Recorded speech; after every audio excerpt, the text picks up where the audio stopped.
Latest edition of Raising the Bar Live. It is my pleasure today to have my uh, very dear friend who knows me better than I like to admit as my guest today, Barbara A.F. Greene, who is a business coach and consultant. And her role is to develop leaders and help with career planning, both entry and exit from mid-sized businesses. And she is particularly astute. When she met me, I had just moved to San Antonio and I found my way to this organization called NABO. And I don't talk to people that I don't know, which people that know me don't believe. And just inherently understood that if I was going to stay there, she was going to have to give me a job. And she did. And I met one of my best friends and became the president of NABO. So that's how effective she is. Wow. That's for sure, isn't it, Allison? It is. So thank you for that. And thank you for joining me today. And we are going to talk a few times this year about leadership and how developing your leaders can lead to significant business results. And I think for mid-sized businesses, leadership development is a hard subject. Not a lot of resources, don't know what to do, but can really exponentially grow your business. Do you have any thoughts you'd like to share right off the bat? I think about got people, grow your business, right? Got Yep. people, grow your organization. And we're so busy, Allison, putting out the fires today, and especially in Mhm. small to medium sized companies when you don't have a lot of staff. And Right. so people are doing multiple kinds of roles and juggling. And so taking that pause to really ask yourself, as a business owner, as the CEO of the organization, what do I need to be doing to take care of my employees so that they can actually serve our clients even better? And how do we help them grow and develop? And one of the things that I've always been very fortunate to have is really lovely clients and um, who are interested in their employees, in the well-being of their employees, and in their clients, in their own clients. They're interested in the well-being of their clients. So that for me has always been a very satisfying professional place. But I think sometimes that the idea of taking care of your employee is not necessarily associated with leadership development. Mhm. We're That's just right. going to get you over here. I'm, I'm sorry, Allison, what did you say? We're just going to get you over here and you're going to do this really well because we don't know what's going to happen if you don't do this really well. Right. Yeah, it definitely it's about modeling the way as that leader. The CEO really has that responsibility and of course the authority to model the way to help their team be better. Because when they're better, they can really serve others better. Mhm. We are also fortunate, Allison, to work with organizations who truly are compassionate and also it's very important to have candor as well in helping people grow. Sometimes we think we're too Pollyanna in the world right now, by the way, Yep. and yet you can obviously be respectful to help people grow. Sometimes, it's as simple as thinking about, do we have one-on-one conversations with Mhm. our individuals that are there, getting to know them as a human being. And when the CEO really takes the time, or at least the C-suite leadership takes time to say, how you doing? How's the family? And really mean that, that is growth. That's a simple way to help leadership development continue. And you've taught me something, and I've had to use it quite a lot lately because we've had a rough few months here. Um, the leader makes the weather. Right. I don't know if you've ever had this in your world of experiences.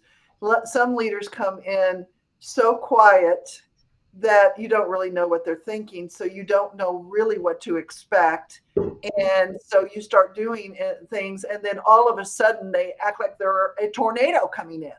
And they're asking you, what the heck are you doing? And then our mood all changes, the weather changes.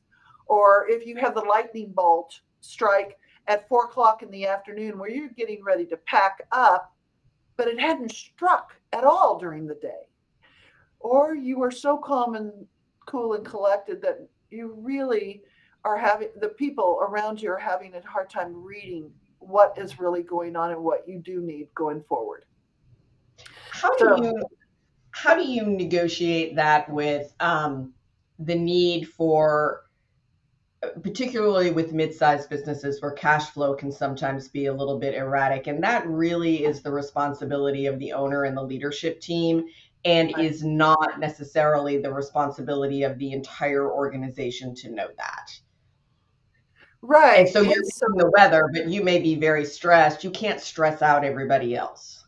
that's right. So, what are your coping strategies, Allison, to help yourself pause and reflect and know what you want to say? Because they're all watching and Hmm. they are wanting to help you. Yet, when you're all in a whirlwind tornado, it, and you're showing that emotional hijack. In fact, it's actually one of the core of the three areas of leadership principles of highly successful leaders is discipline.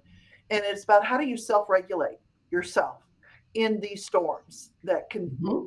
that help navigate you in what you do. And so continuing to ask yourself, okay, what's check my emotions.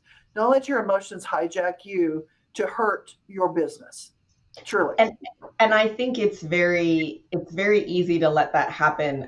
We've had a couple of experiences over the last few months where I was supposed to not be in my email, and I was. Okay. And I got a text message from one of my team members that said, "Get out of your email. I will take care of this. I already have." And um, but she only did that because she knew what was happening for me right Right. at that moment. She Right. was aware. So it was a fine line to kind of walk. Um, but it was very valuable for me because, my team really stepped up without me asking, by the way. Right. And you also showed two very critical leadership capabilities, and that was one is vulnerability. And you have to know what you'd been doing before. You had been creating a safe enough space that that team member said, stop. And she knew that her job was not in jeopardy. I think that is Yes. extremely important. Okay. And that whole idea that she knew how to read the entire context of what was happening and said, it's time. I'm going to put the brakes on Allison. She can't Yes. do it herself right now, so I'm doing it. Yes, she did. And we're a small team, and our other team members stepped up mightily as well. I Mhm. didn't ask. And I Right. don't really think I'm all that great a leader, by the way, but I have always tried to follow that. I do make the weather, and I do let people see when I'm frustrated and that I'm not frustrated at them. And you taught me Okay. Yeah, one of the things that you made me think about is that we're all a work in progress. Okay, that. Mhm. I keep learning every day. Yesterday, I was at a 4-hour workshop with about 500 people, and it's something that I've gone to many years. Yet there's always a nugget that I take away every time. So, as leaders, what you're doing, Allison, is you're continuing to show your team that you are a learner and we step in it right every now and then. Yep. Yes. And I think that's a hard thing for leaders to navigate, particularly leaders that are a little bit older. Um, Interesting. Okay. young leaders, they'll tell you everything.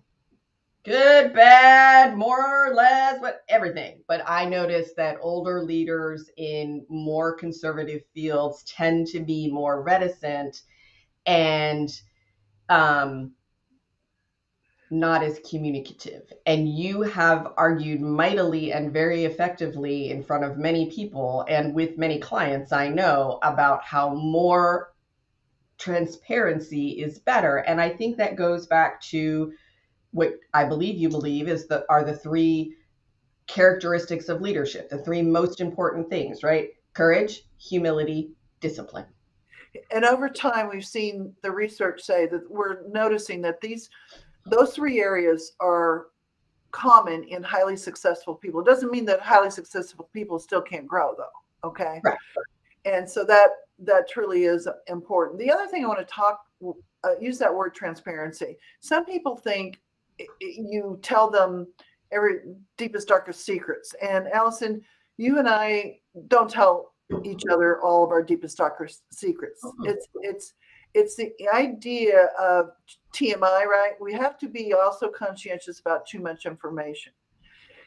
There are times, though, that it's important to say, I can't share any more than I have at this time. Yet trust me, because when you've built the trust, that's a big thing, right? As Mhm. a leader, those employees, those team members know that when the time is right, you will be able to reveal more information. Because it is a known fact that, we as business owners think about our business, whether we're supposed to or not, right? Yes. 24/7, because we care a lot. And it's because we care a lot about our team members, we care a lot about our clients. And we know things about the universe, like what's happening with our clients that our team members don't know all the time. And that's Mhm. the way it needs to be too, because part of it is all the responsibility needs to be on me at this point until I'm ready to help bring the others in. And they can move in a way that's not as emotional that sometimes I get when I hear, oh my Yes. God, the hair's on fire at the company. Or I'm having 5 crucial conversations this week with our clients. Yes. And they're important, yet you don't necessarily need to know all the details of it yet. Or your own life, right? We But have I a think life. Wait a minute, Allison, we have a life. apparently we do sometimes. Um, Yeah. but I think it's one of the things that I think is challenging is taking people who are doing a great job in their role and they have potential. And when you have a mid-sized organization, moving them through so you can expand your business. And I think that we get stuck there sometimes, right? We don't always think about how to move them to the next level. And if we want to keep people with us for a long time, we need to help them grow too. Right. And I will also say, Allison, it is a shared responsibility between Mhm. the employee and the employer. So we want the employee, we want them to step up too. And sometimes though, there are timid people in your organization that don't know how to ask for what they want, or they don't know what they want to do. We are proponents of having leaders have career curiosity conversations with their employees so that they are intentional about knowing, sitting down with their team members to see what they want and what they need from them in order to grow. Um, one of the big questions in the interviews that I do with have over the years and my employees is, tell me what you do for learning about anything outside the 8 to 5. And one thing is that I'm listening for what their interests are, Mhm. whether they're what who they're maybe even hanging out with without asking an illegal question. Okay. And being able to know more truly about what they are excited about in their life and doing. How do you teach people to have conversations, or how do you model a conversation when a leader sees potential in somebody that maybe the person doesn't see in themselves or hasn't thought about? Well, I would definitely start with the idea, what do you want to do when you grow up? And what excites you and about this work that you do. When you look at your typical week, Jill, Allison, in your typical week, where are you spending the most time? First, ask that question. And then where would you like to be spending more time in order to help contribute to our organization? So you always want to align it in this Mhm. situation to the business. Now, if for some reason there's somebody who says, you know what, I don't really want to do this work and I don't want to be in this company, and that's really a safe place when they can do that. And fortunately, we have clients who allow that to happen, by the way, Allison. I think And you have quite a culture when you can help somebody exit gracefully. right. And so it's their decision versus the company's decision. Mhm. And we're in conversation weekly with different people within organizations who are, both sides are trying to figure out, okay, where's the place for them to be. So definitely intentional conversations. And really, even before the career curiosity conversation starts, we recommend one-on-one conversations about the company, what they're doing, what they're enjoying doing, what they need help with. And so you're building all that trust ahead of time before you talk about a career, what's next in your life so much. Yeah, If if you've always been a hierarchical kind of organization and you're trying to evolve that, how do you start that? Because people will look at you like, what? you think so? I Yeah. Well, hierarchical and command and control. Mhm. And they can be the one and the same, or they can actually just be hierarchical. And there are what we call leadership frameworks or company frameworks of leaders that you have to go to this person before you go to, and sometimes we call it skip level or manager once removed. Have you heard that terminology before? I have You not. looked at me like, well, Barbara, okay. So you have the direct line. So if the leader has one person above them, or two people actually. So their direct supervisor is the person who really should be talking with them about how they're operating the business. Okay. Then you have someone over that leader, say, if it is, and that's called that skip level Okay. or the manager once removed. Okay. What we're proponents of is the manager once removed is having the career curiosity conversation a couple times a year. They're not delved into the operating business. They're not putting out the fires. It is about what do you want to be doing in our organization? And what kind of development opportunities do we need to be looking at for you? How many, I'm going to switch gears on you and I apologize in advance. I think that one person can only manage those kinds of conversations with so many people. Exactly.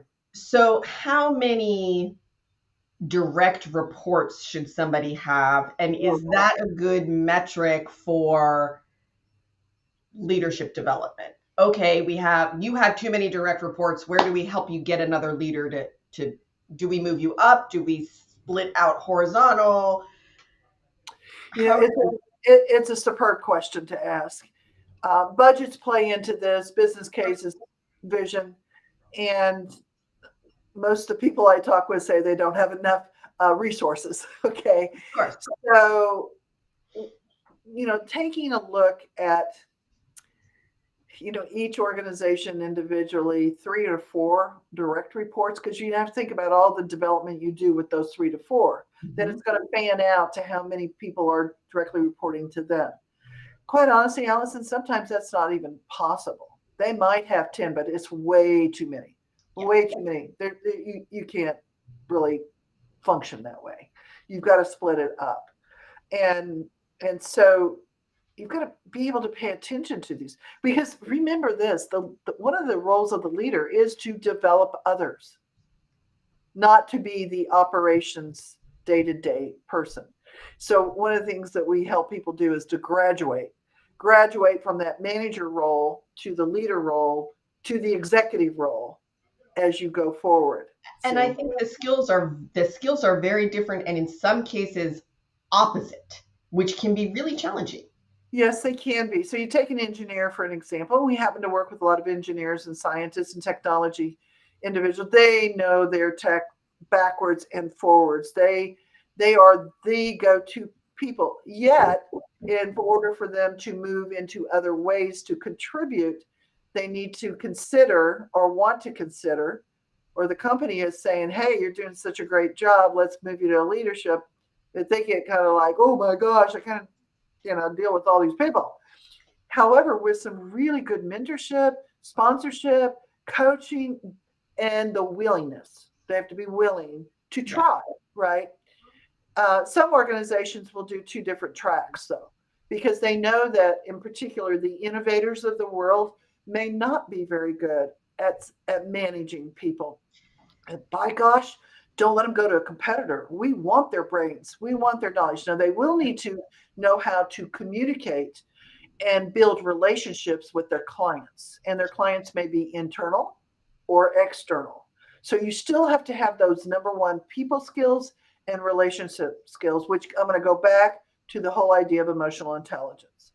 Key capability, which gets into the courage, which gets into humility, which is that empathy, not Pollyanna, empathy, and being able to really know how to stick to itiveness as you continue to grow and help others grow. Let's talk about the other side of leadership. And I know you work with engineers and scientists quite a lot, but I know you all those entities all have sales arms. And I think in historically, you become a sales manager by being an excellent salesperson. But I think that many salespeople suffer from the same thing as the engineers do. They just suffer from it differently. And just because you're a great salesperson doesn't mean you're a great leader. Okay, well, let me start by saying many of the engineers and scientists that we have the wonderful opportunity to work with are also business development professionals. Okay. So they are, managing multiple capabilities. Yep. Okay. One of the things that we have seen is winning at all costs. You want to make the deal happen. And when we have that, because they're hunters, they Mhm. want to get that deal, and it's really fun for them. But that winning at all costs means that sometimes they throw other people, or what I have termed underlings, under the bus and make them stay up all night to get that job done in order to make that deal happen. We treat people internally because we're sometimes like we do our families. Unfortunately, sometimes Yep. we're not very nice. And the problem is that it slows us down, because when we don't treat people with respect and dignity and know that they're equal partners, it slows our progress down and we don't make the deals the way I, we need. I see that a lot in my industry where the producers Yes. are they just promise everything. They yes, yes, yes, yes, yes, yes, yes, yes, yes, and the account management staff is like, uh, did you ask us? We can Yeah. do that. You can just do that. And even in my own organization, sometimes that happens. Yes. But you Yes. have to work mighty hard to stop that because Yes. they are your account management team is your internal customer. Right. One of the other parts that helps, again, build trust with your team members, right? Your colleagues, yet also get expectations set about how we're going to best work together especially under the line of fire. Okay. Hmm. And I just had this happen with a collaborative partner with me. We were on the phone on Sunday afternoon. We were talking about the project, and I asked, when do you need my part to you? And they said to me, Barbara, I hate to do this, yet I But really need it by 7 a.m. in the morning.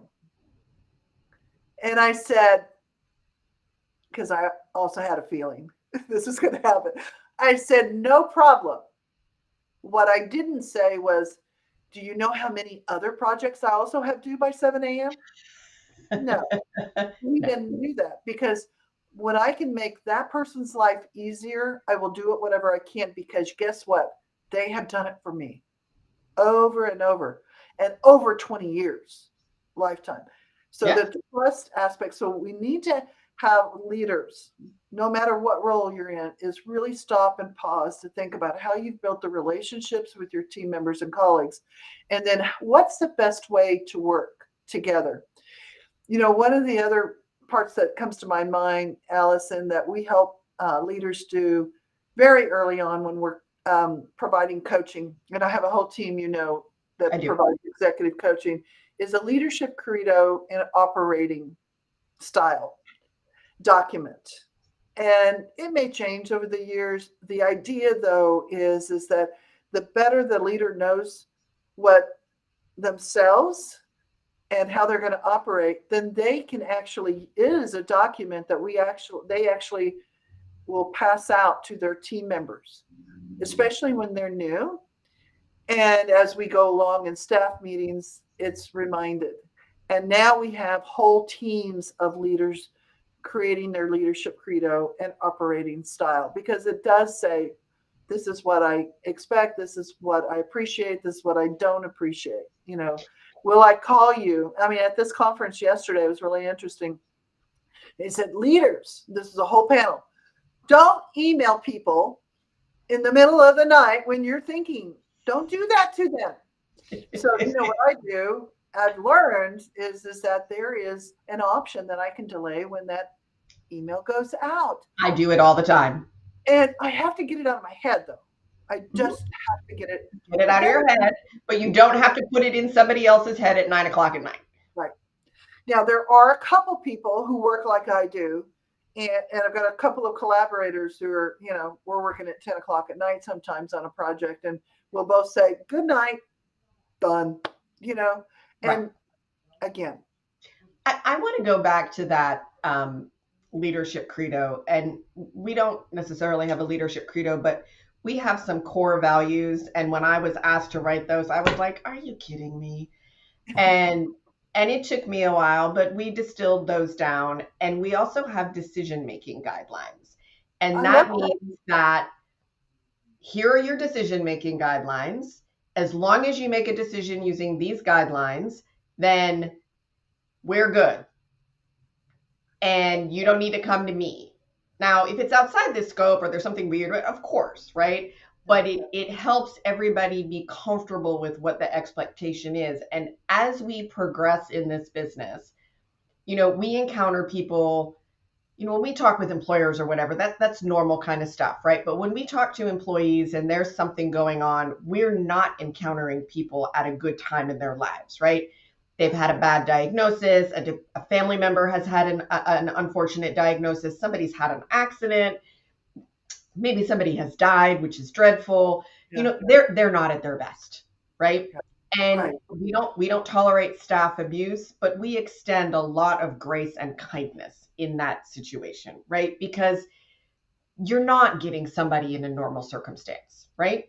If somebody can't get their medication, or if they can't get their medication for their kid, then you have to give some grace, right? And find a solution to whatever the problem is that is looking in front of you.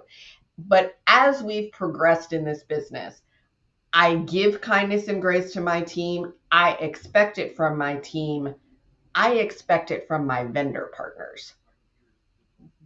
And I literally had somebody ask me, well, what do we need to do to earn your business? I said, you have to be kind and you have to return phone calls. And they were like, that's it. I'm like, I'm not setting the bar real high here. Let's start there. And I have a colleague, I was just on a panel at a conference, and his answer to that was, you need to be, if the building is on fire, because given what we do, the building is on fire sometimes, you better run in there with me. And if not, get out of my orbit. Right. And I think that it's important to have that with your team as well. It, Everybody knows they're running in the building and it's going to be okay. right. It is. I also want to go back to complimenting you on that idea of getting an understanding about decision making. And one other thing that I've seen done with our clients is, with those decision making guidelines, that it's okay to talk with your counterpart or your colleague before they come to you. Because, Allison, quite frankly, you have some other things on your mind that need to be paying attention to. The two of them often can solve the situation before they would need to come to you. Yes. And then And the other big thing is they can loop back to the values. How is our decision making aligned with our core values as a company? And that's awesome, by the way. Awesome. I think it makes it very clear, right? And I think so often clarity is missing. That's true. It is. It You is. know, and if the leader isn't clear, if you have 5 employees or 500 employees, if the leader isn't clear, then everybody freaks out. That's right. And honesty. I had a relation. I still have a business relationship with an employer in San Antonio, and I do some pretty aggressive things in the medical space, or I can do some aggressive things in the medical space. And once we get through the initial agita, usually they work out really well, right? Costs go down, people get access to care, um, often for no cost. But it's a change, right? And nobody's really good with change, right? We all say we're great with change. No, we're not. And so I was sitting in this room saying, well, we could do this and we could do this and we could do this and we could do this. I said, but you got to tell me how much noise you want. Right. And the answer I got was white noise. You can Right. do whatever you want, white noise. Yeah. But it's important to be clear about it. And that could have been an internal meeting. That just happens to be with one of my clients. You Right. have to be clear about what your expectations are and free to let people fail. Okay. So one of the things you did though is you asked the question. Mm-hmm. What happens sometimes, especially in an employee in an organization where you have the supervisor and the person that reports to them, and the supervisor is talking and thinks they're clear. Oftentimes they do because they're clear in their head. Right. Yet the direct report does not ask any questions. And they go off and do the project, and then they go, "Oh my gosh, this was supposed to be done today, right?" And then what happens? So Yeah. we Right. we want to create that safety as leaders for people to ask questions. So it might be, Supervisor Allison, what I heard you say that you need from me is this, and by when. Make sure Mm-hmm. by when. Okay. The who, what, when, and where idea. And hopefully they'll come back. And then that person who needs to go off and do, you can tell your supervisor ideally, if they don't ask, because Allison, you could ask also, what can I do to support you? And Mm-hmm. go, what other resources? But if the supervisor isn't at thinking that way, because they have a lot on their mind, it is a responsibility of that receiver to say to their supervisor, if I run into a problem, how fast can I come and talk with you about it? And also, I need a little bit more, I need more clarification on this part of it. Tell me more about. Mm-hmm. And that way, before you step out of the room to go do, because we got 10 other things we're Things doing, to right? do. Yep. Yeah, that is going to, you talk about saving money, it reduces time. I mean, you talk about efficiency, about productivity, being clear. And So years and years ago, I was watching this TV series about a hair salon in California. And one of the lessons that the guy that owned the salon was trying to teach a new hairdresser was that accuracy is speed. And now clearly that stuck with me a long time. I don't remember the name of the hairdresser or the show, but that stuck with me. And I think sometimes I'm always like, da, da, da, da, da, go, go, go, go, go. Well, slow down. slow And down. I think you also need to make people comfortable with that. And I think that's harder in sort of command and control and hierarchical situations. Not that it needs to be a free for all, because that doesn't work either. But It's funny that you say that, not in a bad way. I just, had a hairstylist appointment, and I can tell you, I literally walked out thinking, what time is it? My gosh, she did that so fast, and it's so great. It always looks a little better, after get out of the hairstylist than it does when I exactly. do. And it's over and over. And part of it is now, I've been meeting with her probably for over 8 months now. There's a relationship, Mm-hmm. and she talks with me. What do you want? As she's washing my hair, she does not delegate that, by the way. No, And but it is very, because that's where she gets her time to think. I know it is. She doesn't and tell me all this. understand what's going on with your hair because Yes, her hands are in yes, it. yes. And, and so speed, accuracy is speed. It goes to every type of profession that's out there. It's pretty cool. Mhm. So I was really, that just stuck with me for a long time. I'm not an accuracy is speed kind of girl. I'm a let's go. And And fortunately my team is like, hold up.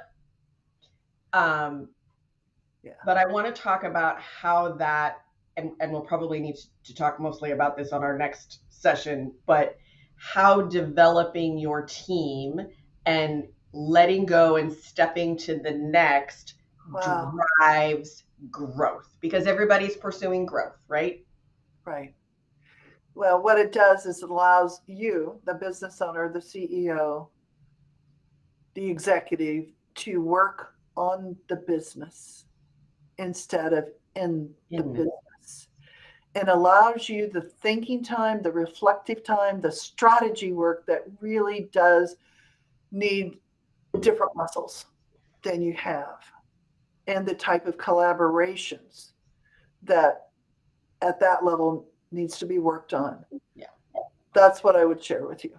So I think next time we'll talk about how to develop that muscle because Okay. most people fly through their days and they don't have the time to think and plan to grow people and figure out how to grow people so they can step out and keep elevating their business. I want to give you one tip though before we leave. Please. A simple thing. Look at your calendar and decide what time of day works best for you to step away for 30 minutes from all technology at least 3 times a week. I tried it 5 times, 7 days a week, doesn't work for me. Okay. Mm-hmm. If I do it 3 times a week and it's on my calendar, it does work for me. And I'm intentionally taking 30 minutes to reflect on my people, on the people that I Okay. have. Okay. But put it on your calendar that this is leadership development time for your people. It's your thinking time, though. Okay. I think that is a wonderful last tip. Thank you for joining me today. We're going to leave it here today and we Okay. will see you shortly. Thank you, Allison. It's been great talking with you.